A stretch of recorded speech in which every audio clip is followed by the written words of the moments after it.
Welcome to the Filmistines, the podcast where we discuss all things movies. Join us as we dive deep into the latest releases, revisit classic films, and explore the art of cinema. Whether you're a film fanatic or just love a good flick, we've got you covered. From Hollywood blockbusters to indie gems, we'll be breaking down the storytelling, cinematography, and everything in between. So grab some popcorn, sit back, and get ready for some cinematic magic. If you like what you hear, please consider subscribing to our Patreon at patreon.com/filmistines. We offer tiers at the $1, $5, and $20 level. For the $5 tier grants the ability to request films for future episodes. This is the Filmistines, where movies are more than just entertainment, they're an experience. They're an experience. All around you.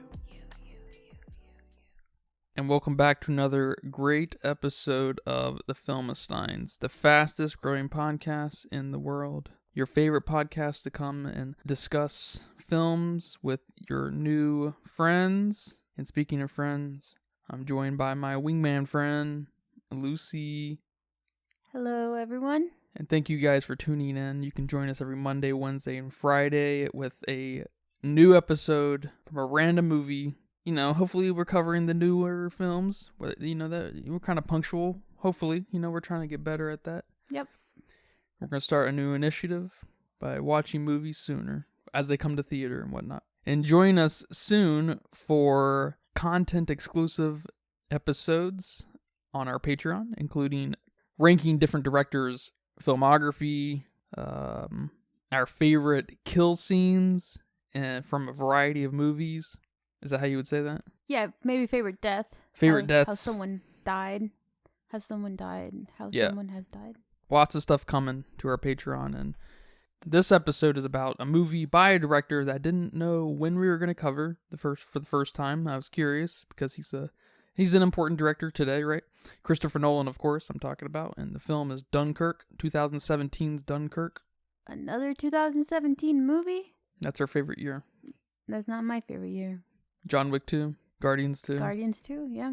Beauty and the Beast, live action. It's a good year. A decent year for movies. I think this year is pretty good, too. Which year? This year. 2023? Yeah. To give an update, Barbie just crossed $1 billion. Oh my gosh. It's definitely on track to take Mario. It's going to be the biggest movie of the year. No, It doesn't even deserve it. Yep. Okay, well, good for them. Yeah, good for them. I'm glad it's something else, you know? It's not a Marvel movie. It's something else. That's cool. Although Guardians would have been fine. Guardians would have been fine, but it just, you know, it's kind of boring. I'm glad other movies are kind of climbing the charts, and it's the second movie of the year to cross $1 billion. Are we going to get a third one? I don't know. I have no idea. It's pretty interesting stuff. Guardians was kind of close, about 120 million short. Yeah, I guess I would have figured if any of them was going to come close to Mario numbers, it would have been Barbie. Yeah, I was uncertain about that third week. I thought things were going to drop off pretty crazy, but it looks like they are staying right in pace. Like we are. It's like 350 the first week, 350 the second week, 350 the next week. It looks like this third week might be the best week of all. So it's kind of picking up steam, but because we still have Sunday to get through. But today we are talking about the famous Dunkirk film. I feel like I didn't hear about it that much in 2017. I know it's his most award-winning film, I think, Christopher Nolan. I read it won a lot of awards, but I'm not sure if it's his most award-winning. I did read somewhere that with every movie he comes out with, he outdoes himself, so I don't know. But as far as how many awards, I'm not sure, but I'd be willing to bet that, yeah, this one's it. I'm pretty torn by this movie. There's a lot I like about it, and there's a lot that just seems so unnecessary and confusing for no reason at all. What do you think about this film? I'm going to start out saying that I liked it. I think it was, okay. It was I was content with this movie. It wasn't a masterpiece, but it wasn't shit that we've been seeing lately. Am I right there in the middle? Maybe talking about it with you will help me decide which side I am, if I'm on the better side or the worse side. I don't watch a lot of war movies. War movies kind of bore me a little bit just because I think they're a little slow. I think they tend to be pretty moody. Yeah, and I don't know. I don't always like that. But this one was a little bit better paced. And it was short. Pretty short film. It was short, and I like that. For a war film, I think especially, yeah. I also really liked the perspective switch that we had going on here. Did I follow it the whole time? No. Sometimes I was confused on which guy was supposed to be which guy, and kind of makes sense because you have all these people and they're all wearing the same uniform, and you have 3 guys on a plane with the same uniform, same plane. It tends to get a little bit confusing. But I did like the perspective switch, and while watching it, I didn't immediately notice this, but the perspective switch is from land, sea, and air, which I thought was really cool. You didn't hear me say that during the movie? No, I didn't hear you. I told you that. You did? Okay. Mm-hmm. I didn't catch it. I probably ignored you. I'm sorry. I was like... Yeah, you're trying to keep up. Because yeah. the whole... I like the perspective change a lot, too. I think that's very cool. And I like that we don't get a lot of characterization with the characters. Mm-hmm. I like that because it starts... We don't have a drama happening here so much. It's more of a... And it's an interesting spin on a anti-war film, but from the perspective of desperation, just trying to crawl away from a losing battle. Yeah, like a kind of survival. Yeah. Film here. I think that's really cool. I think it's super cool, and it's stopping me from loving this movie. Or what is stopping me from loving this movie is the time changes in perspective. The time jumps.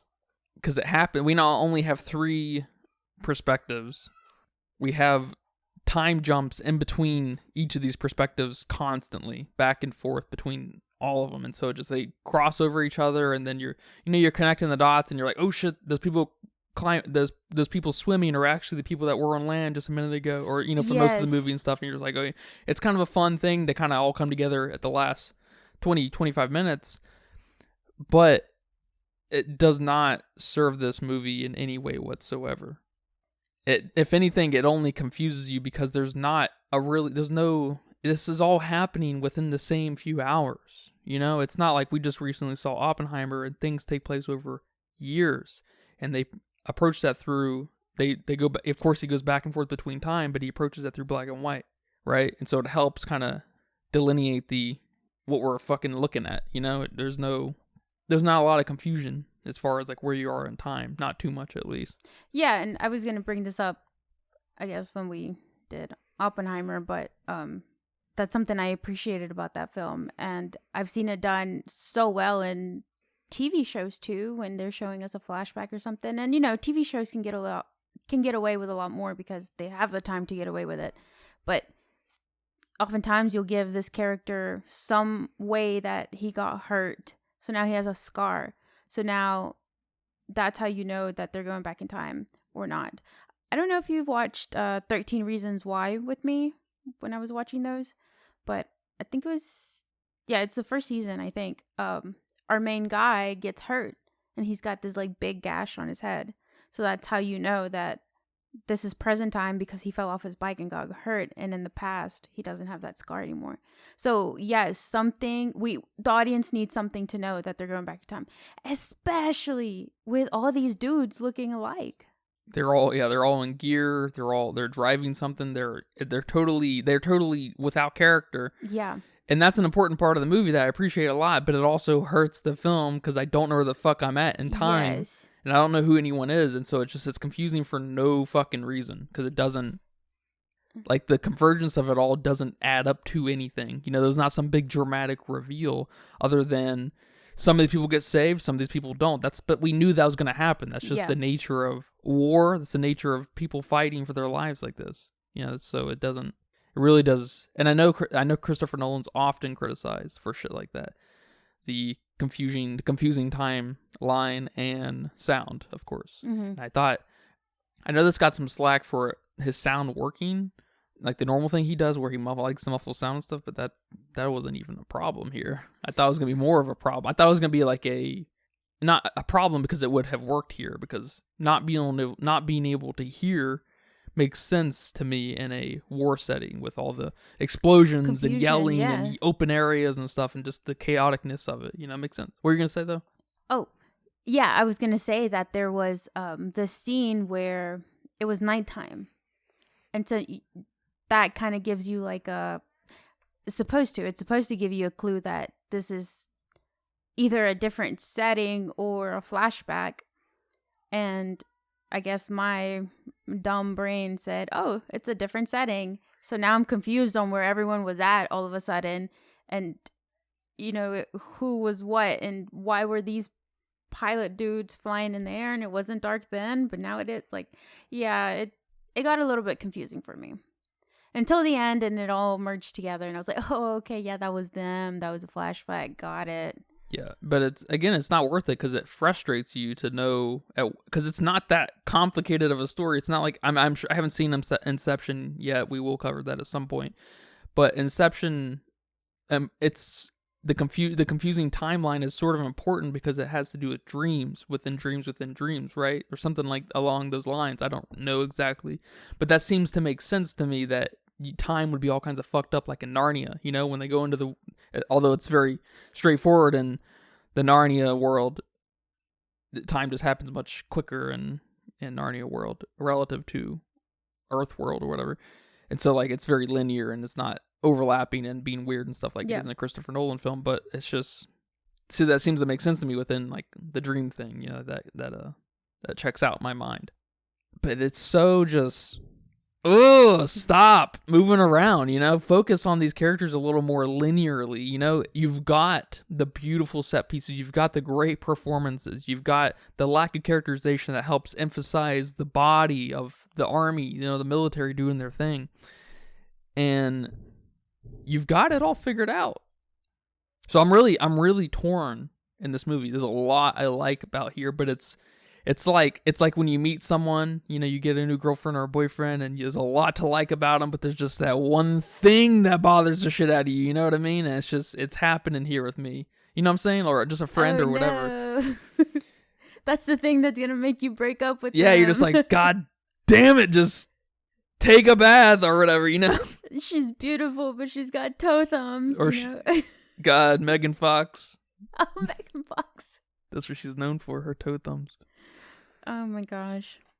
Yeah, I guess I wouldn't mind too much whether it's linear or not as far as timeline, but just, I mean, I guess when I say that, I don't mean maybe literally. I just mean back up on crossing these timelines over with each other and stuff this much. We need to just less is more kind of thing, although this isn't really a less or more situation, but he goes a little overboard with it. A little bit of it maybe could really serve the movie in some way, but it becomes so frustrating that it takes you away from the movie. You see what I'm saying? Yeah, I see what you're saying. I think it would just help if, it would have just been done a little bit better as far as letting your audience know where we were. Because you can have a smart audience and just kind of let them know where they are and they can keep up. And I think the way to do that is to have each of the perspectives on different timelines or at different points in the timeline.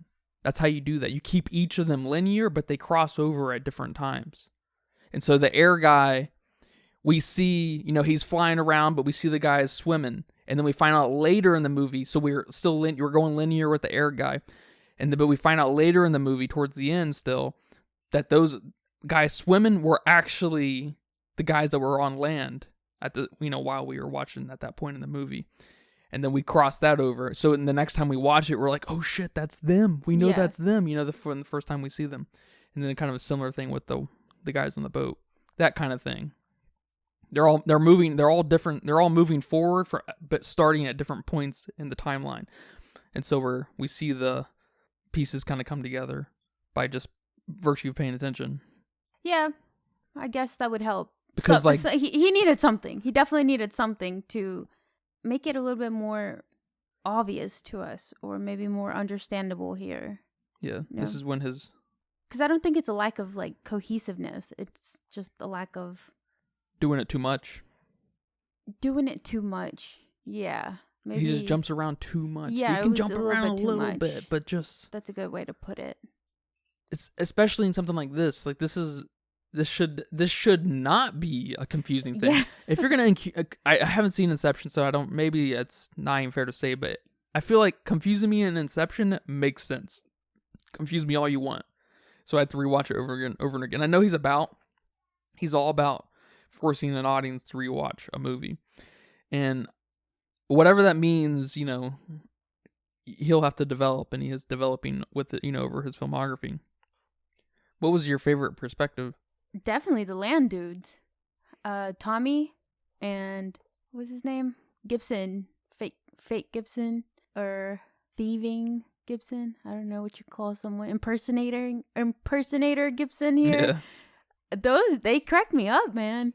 Talk about being so smart in like a surviving setting.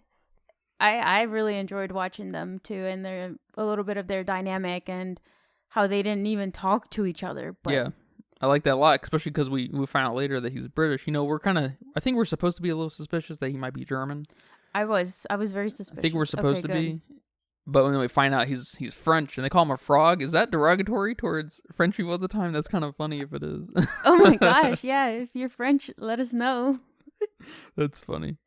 A frog? We have a Canadian listener, so if you're familiar with that, let us know on our Patreon at patreon.com/Filmsteins. But yeah, I like that they didn't talk at all, and then they just kind of understood that they were gonna do anything by any means necessary to, get out of there first. Yeah, I really like that. I think though, maybe not weakest, because I don't think any of these perspectives were particularly weak. Just maybe my least favorite would be the water guy, the old guy, yeah, the yacht guy. Yeah, he was a little funny. He really, I guess, exuded. Is that the word? Mm-hmm. He really exuded the most amount of character because he had this real patriotic thing going on that he had to do this for his country, whether it meant losing his, it meant potentially losing his life, right? And he was real into, doing that, and that it's very cool because I guess it maybe doesn't have anything to say about his character necessarily, but maybe the sense of the British like energy at the time too, because I guess this is based on true story, and if all the civilian boats come to the rescue, there obviously must be this sense of, this, all right, it's time for the rest of Britain to kick in. It's not just up to the military. Yeah. Which is very cool. Very cool. Yes. And I cannot imagine.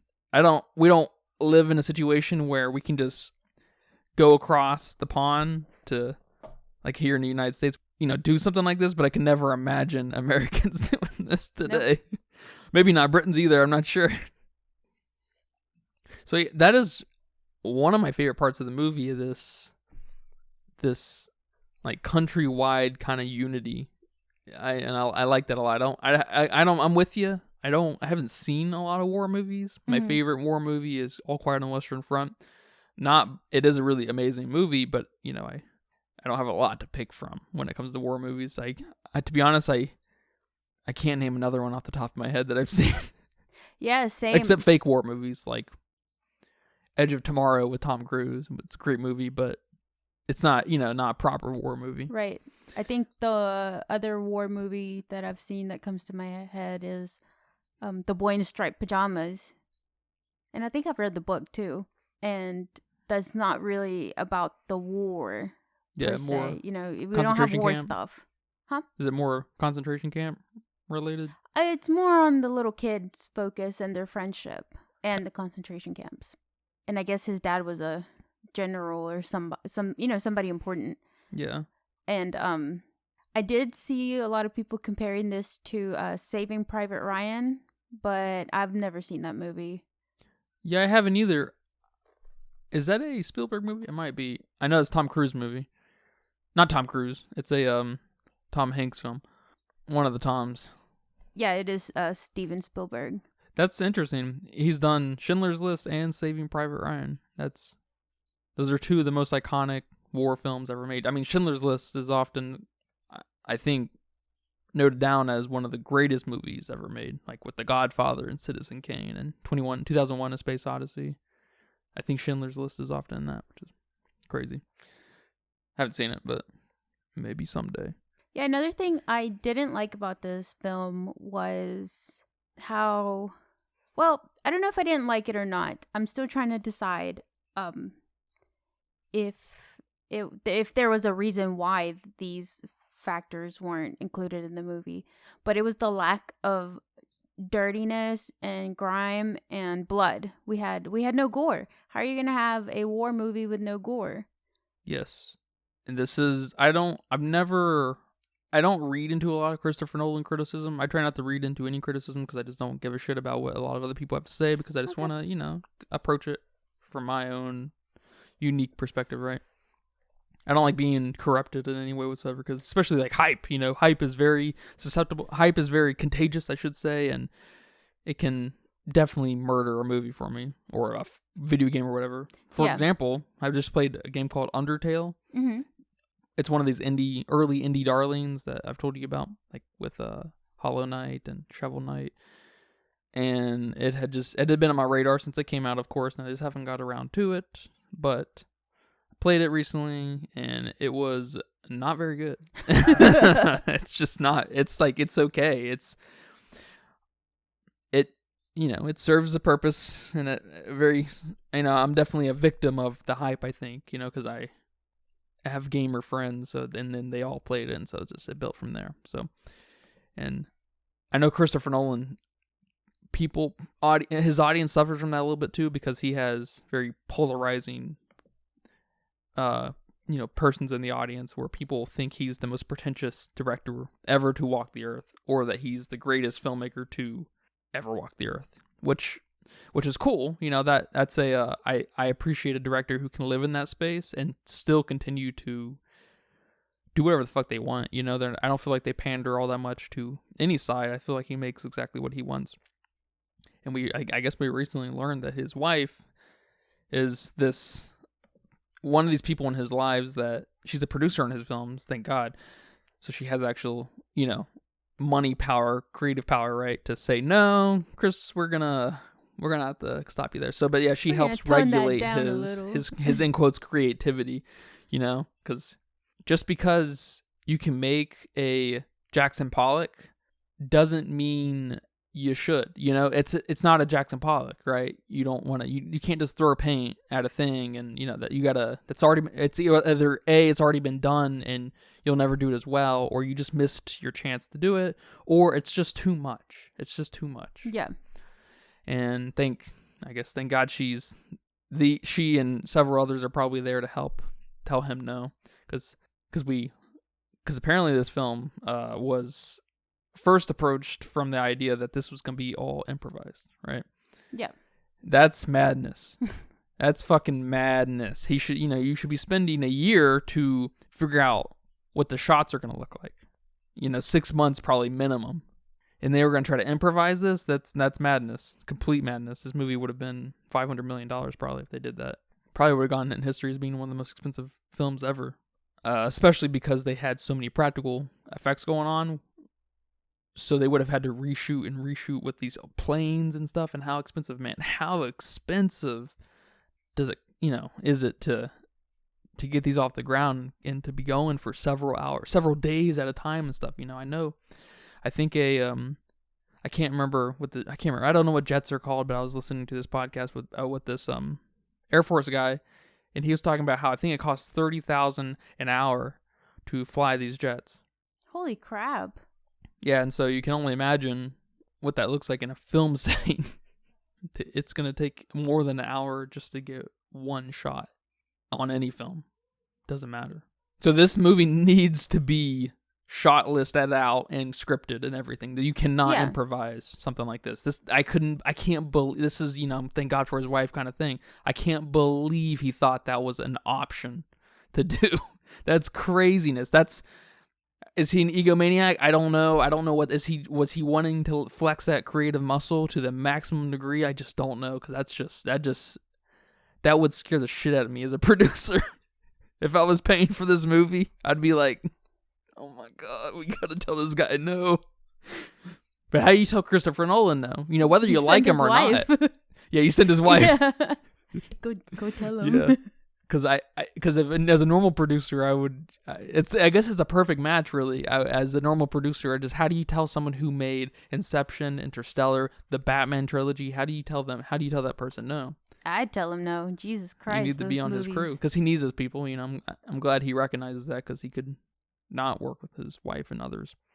One criticism that I don't see about Christopher Nolan is how too clean his films are. They're not natural enough, and especially in a setting like this, they're just not. They don't have that. I guess they just don't have that naturalism. I don't want to say realism, but they. Where's the filth? Where's the sweat? Where's the? Oh my God! Yes, I didn't even think of that.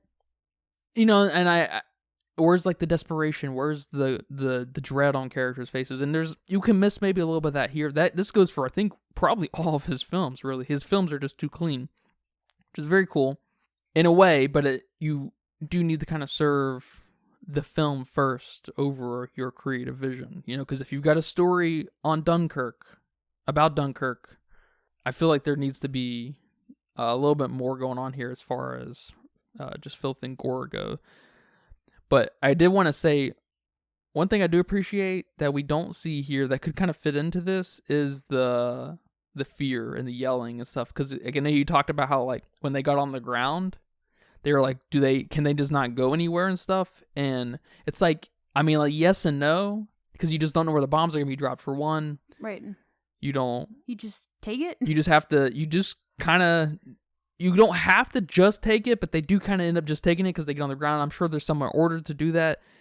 But there's this sense of exhaustion. Like, they can't even do anything, even if they wanted to. Like, they're so just defeated and ready to go. And we see that a little bit throughout the film with that one guy who just walks into the water, you know? Like, he's just going to swim out there. You know, what are you going to do? You know, you're like 70 miles away. I don't know how far away England proper is to the mainland, or Britain proper is to the mainland. But it just, that kind of stuff resonates with me a lot, because they're all in an orderly fashion. When the planes come by, they just drop to the ground. When they're on the bridge or whatever, the pier thing, they just drop to the ground. You know, it's like, yeah, you could kind of see them jumping in the water and stuff, but then all of a sudden, you know, if you think about it for just a second, especially in the water, if they all just start jumping in the water, they're going to start drowning each other, you know, out of survival panic, right? Yeah. And so I guess in a sense, maybe it is better to stay still. Yeah, I guess the only blood we saw, or the only blood I remember seeing, which is funny because a lot of people died. A lot of people got exploded.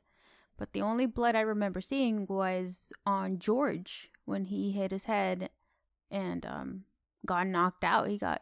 I don't know if he went unconscious or what, but, you know, whatever. He hit his head. And what was it, the guy's name? Was it Peter? The boy? The old dude's son? Yeah, and Peter, I guess, touched it and got some on his hand, or was looking at it or something. And the blood was still not red. It was, I don't know how to say it. I mean, it didn't look like blood. It didn't look gory. It didn't look like, oh shit, this dude got hit. You could barely even tell he got hit because it was so dark and just, I don't know. I don't know how to phrase it here, but even then we didn't get any of that. But then again, is it something I needed for this kind of film? I don't know. We didn't go fight the enemy. I mean, we don't even see any of the Germans. We basically just see the British side. So it kind of makes sense that we don't have a lot of fighting scenes. You know, none of this killing each other. I don't know. I don't know if it's necessary or not for this type of film. But I do think we need some of the griminess, at least. Yeah. You know, who knows how long these boys have been without a shower. And we see him several times trying to take a crap. And obviously they're out pooping everywhere. I don't know about everywhere, but at least over there somewhere. So there's an element here of these boys don't have a bathroom to go to. They don't have a shower to go to. So we do need some of that. The blood, okay, I can live without the blood maybe, but I'm all about gore, so I don't know. And you even have the scene where a dead body is floating in the water and they're kind of like trying to push it back or push it away. I don't know what was going on there. But even then, you don't have like, you know, you don't see anyone's face. You don't see the paleness, the deadness in anything. So I don't know if I need that or not. Yeah, I feel like we got so little of it that does start to hurt the film, because we could have seen maybe after they dropped some of the bombs or mortars, we could have seen, we don't need any close-ups, I don't think necessarily what I'm about to say, but just some arms, stray arms on the beach. You know, when we get these sweeping landscapes, maybe we see a leg here and there, you know, or just a torso that's just been it's got a gap in it or something. Yeah. We don't need any close-ups to, you know, kind of focus on the graphicness of it, because that's the graphic and violent nature is not the point of this film. Right. So I get the resistance to kind of get into that, because you know, gore and how graphic a film is it varies. That is such a big range for how much people can take, you know. So maybe any bit of mutilation was just too graphic for Christopher Nolan. Maybe he's just not, he doesn't really, you know, maybe that's just not a thing he appreciates in the film. And I say, this is a very kind of conflicting thing in my mind, you know, that you want to serve. I said earlier that we want to serve the story, and that's only really half true, because I think the vision is the most important part of any creation, especially film. But when you start to write a story, especially a very grounded, realistic, maybe based on true things, this kind of story, you are kind of forced by the nature of the story, the nature of the project you're working on, to bend some knees that maybe you normally wouldn't go down, you know, to get. And that includes, I think, a little bit of gore. And you could PG-fy it a little bit by keeping the camera off of it, you know, because I mean, there's not anything more graphic. We get one instant of it. There's just no decapitation. There's no limbs missing. But pushing that dead body away in the water, there's nothing more graphic than that. Yes. He's basically like, you know, kind of like, ugh, you know, like, this is, you know, this, I can't Get fucking away from look me. at this, you know? And we also get a little bit of blood when they pick up that guy from the stretcher and try to go take it, which is also one of my favorite scenes there. Might be the best scene of the whole movie. It's that awesome. Was good. That was pretty, and that they're was silent. Good. It's so good. And then there's just a bunch of rumbling of other people from the military and stuff, and they're trying to get through the crowd and everything. And it's like, that's actually, you know, and this film, I will say the timeline thing is kind of fucked up in my mind with this movie, but the editing saves it a little bit. The editing's really good. Yeah. I know I think it gets the Oscar for best editing that year or whatever. It's definitely great editing, because if it didn't have great editing, the timeline jumping would have been 10 times more confusing, but they managed to save itself somewhat towards the end. But yeah, when they get him on that stretcher, when they see that guy he's like dying, he's not quite dead, and they find a stretcher somewhere and they put him on there. It's so good. Yes. But even then, we could have made this guy more dirty. Made this guy at least have more blood, maybe somewhere else. Bits and pieces of that. Maybe we could have got a shot of like some blood dripping through the stretcher. Yeah. Like a shot. Somehow the camera was up under there and we were seeing their feet, and then like we just saw, you know, a little bit of blood drip. Perfect. Something like that. I think we would need a little bit more, but here and there. But yeah, we are definitely missing the little bits of graphic gore we needed here. I totally agree with you. I do think that should come second to the filth, though, because the filth is so, it adds to that desperation and just like, you know, just we need to get out of here, just fear. And the only time we get that, maybe not the only time, but the only time it really stuck out to me was when they're in that boat and they're waiting for the tide to come in to push them back into the sea. And I guess they're getting shot at because someone's using them as target practice. Which is awesome. And then that's when they get desperate. So cool. And they're like, well, who the fuck are you, guy who hasn't talked? Gibson? Is that even your name? And then, they try to get him to go out and kill those guys. I don't know. Oh, no, they need to lose some weight. That's right. They need to lose some weight to get the boat moving. And that's probably about the only time that there's some of that desperation and maybe some of that dirtiness there. But I think that also only comes with the fact that it's dark in there. So he's kind of tricking us into thinking that there's that going on. But there's not. We're just in a darker area. So he can't light it up and make it beautiful. Yeah, he's just forced by virtue of the setting that they've made, that it's gonna inherently look a little filthy. Absolutely. And I guess, I mean, that is towards the very end of like their timeline, so maybe there is this escalation of filthiness, but these people should have started out filthy. Yeah. Because they're not just, this isn't their first day on the job. It's kind of like in All Quiet on the Western Front. That's like one of the coolest things about the film is how at different times different people become just so filthy because they're the different things that are happening in that movie. And I mean, it probably won all kinds of awards, but I think it did win like production design or whatever at the Oscars and stuff. Yeah, I think so. Not that that's a mark of a great film or anything, but it's just, it's hard to, it would have been, someone would have been like, this is, it's a little fishy that these guys didn't win because it's just so in your face, the filth in that movie. And I know we're on the sand, we're not in the mud, so there is that difference, but sand is filthy too. Like, I mean, it's just, it dries and falls off a little sooner, but that gives you the creative freedom to have sand in different places. And, because when you're covered in mud, you're just covered in mud, you're not, right.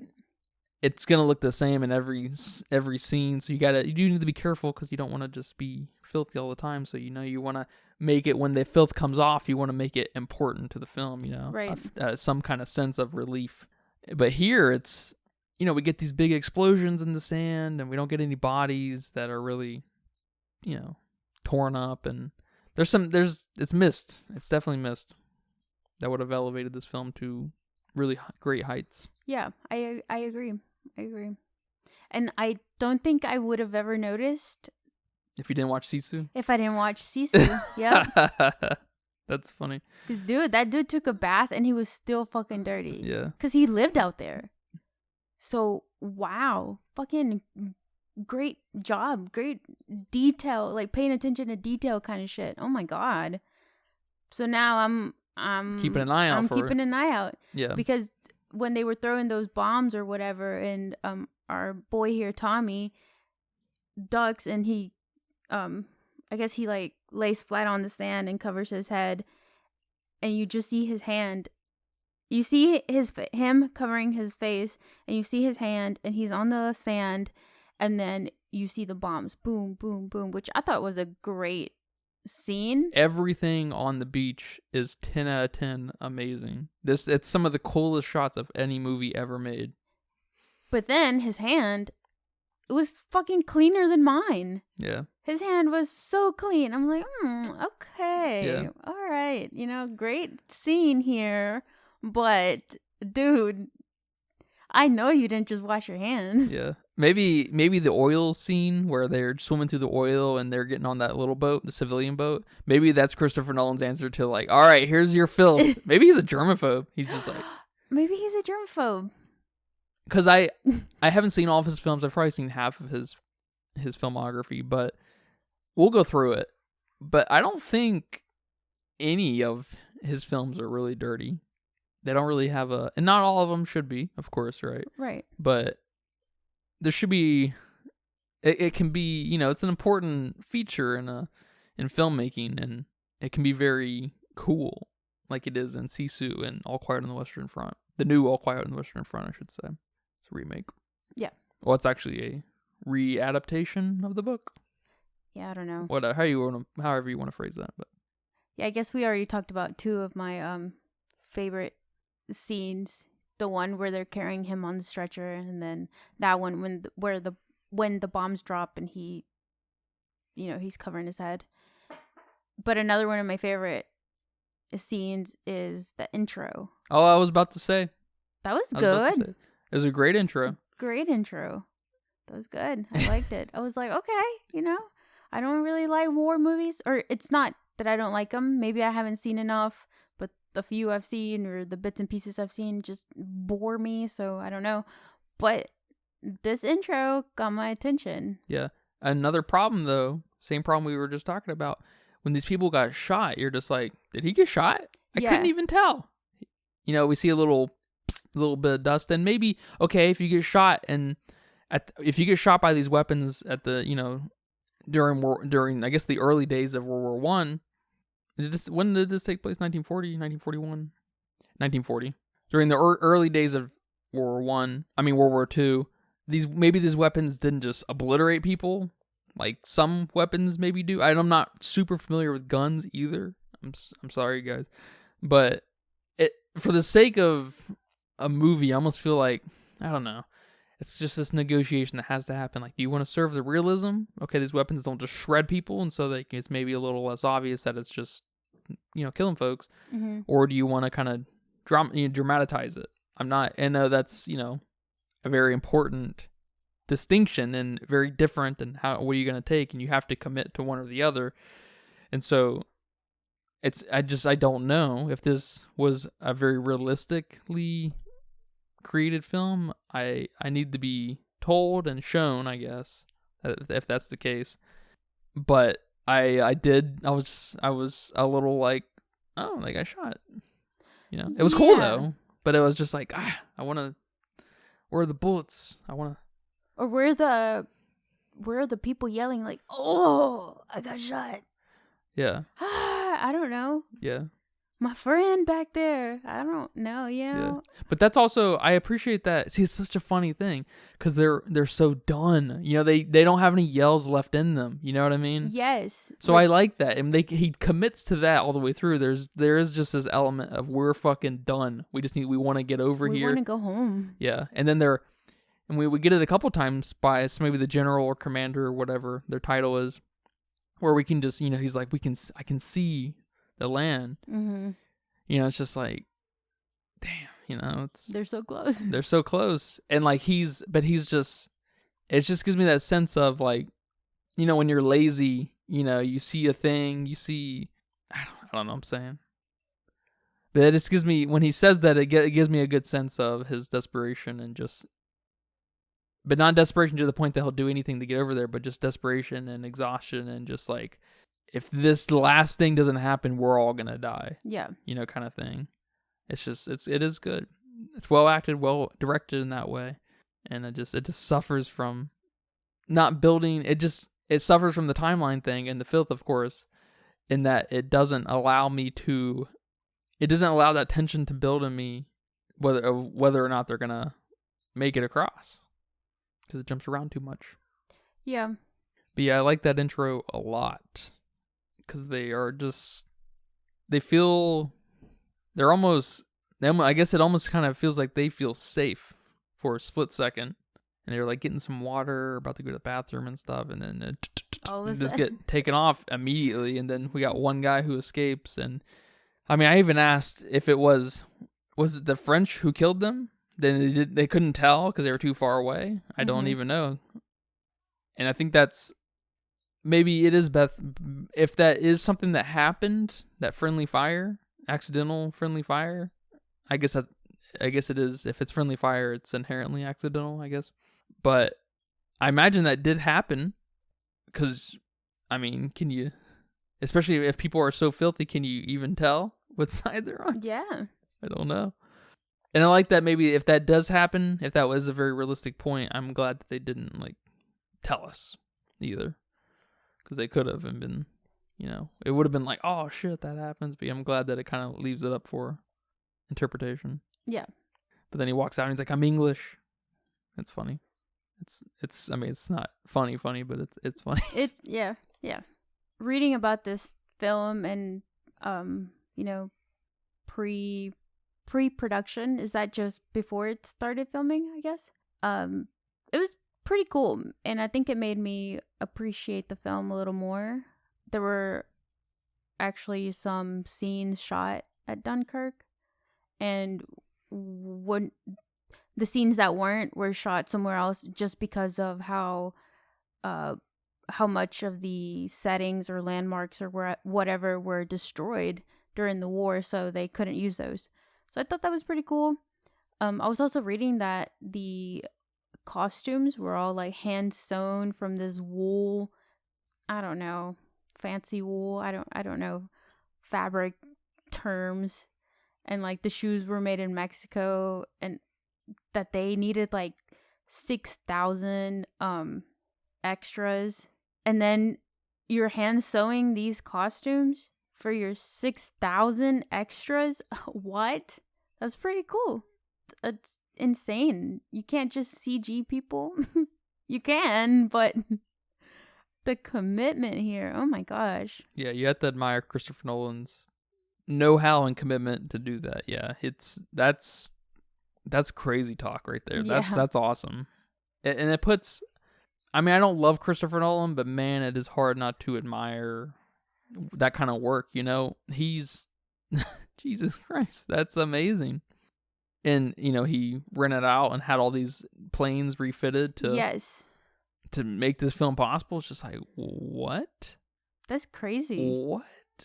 And then it's I mean, it is crazy. It's just, it's unbelievable. I mean, I don't really get the pretentious point on Christopher Nolan. I don't know why people say that, because he clearly knows how to make a film to just the craziest degree. He knows how to make everything happen. Mm-hmm. And he does his research. Yeah. Just from the little bit of reading, you know, it's not 100% factual in that these characters were real live people. Yeah.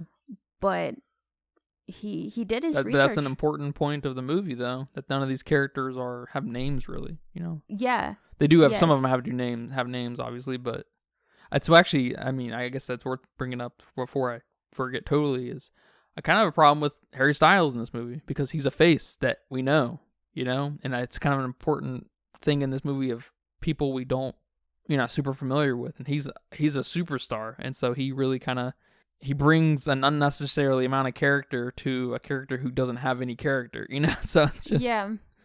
And I know that's I saw he got hired for the job because of his look, his classic old-fashioned look or whatever they said on the wiki page or somewhere where I read. But I wish he was just a random bozo and not Harry Styles, because it.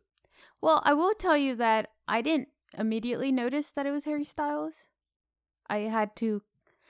I looked at him, I'm like, that dude he's either Harry Styles or looks a lot like him, and that was it. I didn't think much of it until after I looked at the wiki page, and then it confirmed, and I'm like, oh, okay, it was Harry Styles. Okay, that's good. And it is worth noting, I guess, that he wasn't front and center. I don't think at any point. He was always behind the front and center, or like in a group, and especially like in the hull of that boat. I think that's probably his most screen time. Yeah.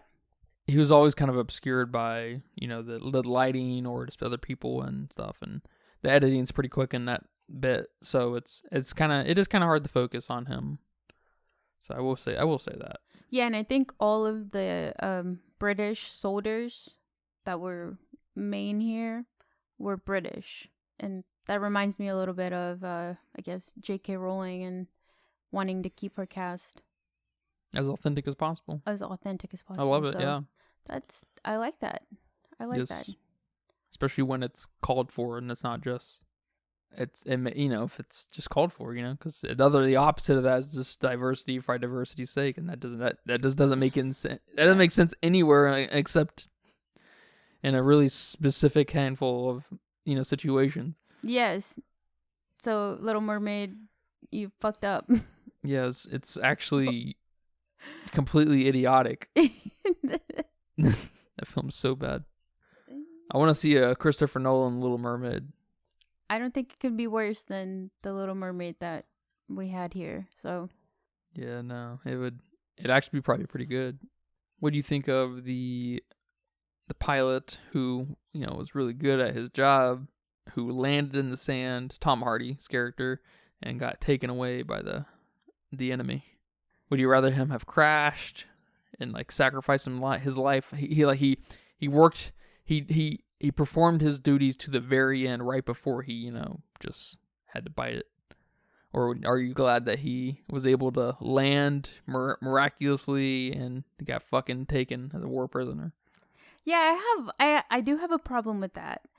Either I wanted him to at least eject and use his parachute. Why did he not eject? I have no clue. Why did that other guy not eject either? Who landed in the water? I think he said something. He said like, no, I think I can land this or something. He said something. I know he justified why he didn't, because he opened up his little thing. Yeah, but why does it matter? Why would you want to land it? You're going to land in the fucking water. Get out of there and then parachute close to a civilian boat or something. I know that he saw that civilian boat. Yeah, I don't know. But I kind of wish this other dude, Tom Hardy's character, is that what you said? Yeah. I wish he would have died.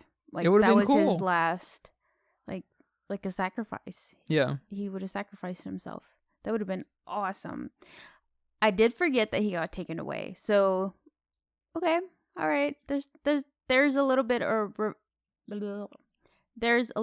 redemption there. Okay, he got taken away. But I just wish he would have crashed. I wish he couldn't land as gracefully as he did, just because everyone was cheering for him, and he killed the enemy so all these people could survive, basically. And then we see this like scene of all these civilian boats coming to rescue everybody. I needed that last like, oh, this guy just died and saved everybody, and it's such a beautiful moment. But no, he landed all gracefully. Everyone's still cheering. He's like, haha, good. Look what I did.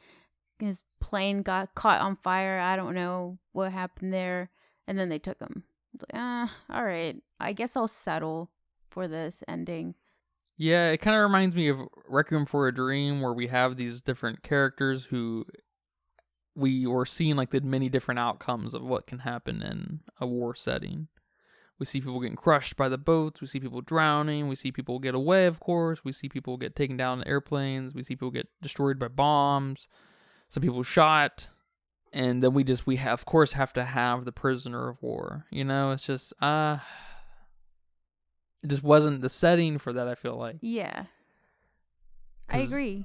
That would imply that all these Germans were right there. We're right there. And yes, time. We knew they were right there. They kind of said that they had that like area blocked off. I don't know if there was like an agreement to let the Brits get back to the mainland. Because, war is kind of funny like that, where you're given a chance to recoup and stuff and everything. There's rules to war. I don't know if you know that. You'll have to read about it. Nah, if you're in war, you're in war. You know what I'm saying? I don't know, because, I don't know. I'm not a war general. Do we bomb the civilians of our enemy? Yes. Do we take out their sacred areas, their churches, and their culturally important areas? Heck yes. Take the wives, take the children. We take out their farms, we take out their food supplies and stuff. So it's, I don't know. Destroy them, flood them, catch them on fire. Yeah. No, I'm just kidding. But it's like very, because it's... That's what I want in movies. Yeah, of course. But the civilian's not the enemy, right? It sucks to suck, man. Just sucks to suck. Yep, that's what the Mongols said too. The 900s. Yeah, I don't know if talking with you made me either move from one direction or the other on this film. I think I'm leaning towards like a 2.5, maybe a 3, but I wouldn't watch this movie again. And I would have a hard time, I'm with you, and I would have a hard time recommending this film solely because it's a little frustrating to watch. And it really is that editing. I can get over, not the editing, but I guess it is, yes, literally the editing and where the cuts take you and stuff, but the timeline, the overlapping, converging timelines, it's just so unnecessary. And if it's, I can't believe anything, but I believe it's to give you this satisfaction and like, oh, those are those people, swimming in the water and things like that towards the end. And it's just not enough, because it's not a big reveal for a serial killer or a whodunit or whatever, I guess. And it's not that those are any fucking good anyways normally, but it's not a big dramatic reveal, Yeah. So it does hurt. I'm with you. I'm sitting at a 2.53 as well. I can't really decide which way I want to go. I feel like a 3 I would recommend to somebody if they had nothing to watch, and it's like, well, you could probably watch this, but I don't think so. I think more closer to a 2.5 for me. That's interesting. Yeah. I don't know. Maybe I'll have some kind of revelation with this, but I'm with you. How much do you think this movie cost to make, man? Okay, so here's my thoughts before I share the number. The costumes, like that, oh my god, I can only imagine. And then you said the thing about the aircraft. You have these boats. I'm sure you shot on water. Oh my gosh, there were so many things. And then it's a Christopher Nolan film, so I feel like that you just kind of have to up it a little bit just on that fact alone. Yeah, he shoots on IMAX. Very expensive. Okay, so I went with 310 million. Oh no, your face. I was originally thinking 250, but I'm like, holy shit, the 6,000 extra French people? Yeah. Or is it worth mentioning that it's only an hour and 40 minutes? It's pretty short. He did have over 50 hours of footage at the end of filming, though. So. Yeah, no, that's not worth anything. I don't know. This one was tricky. It is tricky. I'm with you, and I'm surprised, actually, at the budget. After seeing it, I would guess high, too. But is it even higher than your thoughts? Even higher than my thoughts? No way. No way? Okay. No way. Are you ready to lock that in? No, I'm not locking anything in. It says here that it's 82 to 150 million. It's way cheaper than I would have thought. 82? Yeah, which is not a range. You can't have a range that starts with 1 and then it is the double of that starting point. That's not. I mean, I guess that is a range, but the budget can't be the range like that. That's just funny. Doesn't make any fucking sense. But yeah, so I'm way off. Yeah, I mean, I would have guessed upwards of 250 as well. All right, well, you win some, you lose some. Yeah, I mean, that's a sign of he knows how to spend his money. He knows how to. He's good with money, apparently. At least in this film. Yeah. At least in this film. Every film's different, of course. But this movie did go on to make quite a bit of money. 527 million. Very good. Oh, wow. Good job, man. Good for you. It's more than Tenet. That made like $5. That also put me to sleep. Tenet sucks. Yeah. Tenet sucks. That was rough. Tenet is like this weird thing that he had to get out, kind of like David Lynch and Inland Empire. He just had to get it out of him, and it's not very good. Or maybe it's a test. I mean, I have this theory with David Lynch's film, Inland Empire. I think it's a test of his audience, in that he's testing the audience to ask the question, can I make anything? And they're going to think it's good. And the answer is yes, that his audience does say that. And I say, you guys are fucking idiots. This movie sucks. Inland Empire sucks. And I think if I remember correctly, it's a film about making films. And that is in itself kind of proves to me that it is a film to test his audience. Yeah. You have to go watch it to really see that, I think.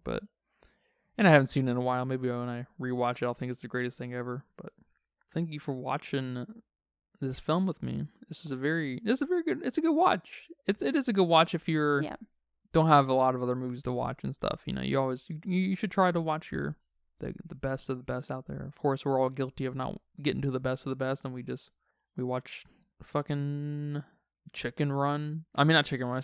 We watched Chicken Little. That's what I meant to say. Okay. For the 6th time. It's like, why are we watching Chicken Little? I don't know. The movie's trash. But Chicken Run's pretty good. We have an episode on that if you want to go check that out. Dude, Chicken Run is a classic. Yes, that is true. Don't be hating on Chicken Run. No, I'm not hating on Chicken Run. All right. But you're welcome. You're welcome for watching this film with you. I feel like we kind of got out of a bad movie slump there. We didn't, shoot out of this slump.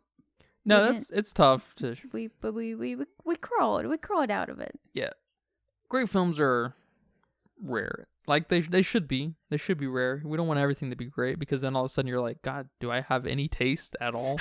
You want to have some kind of caliber, right?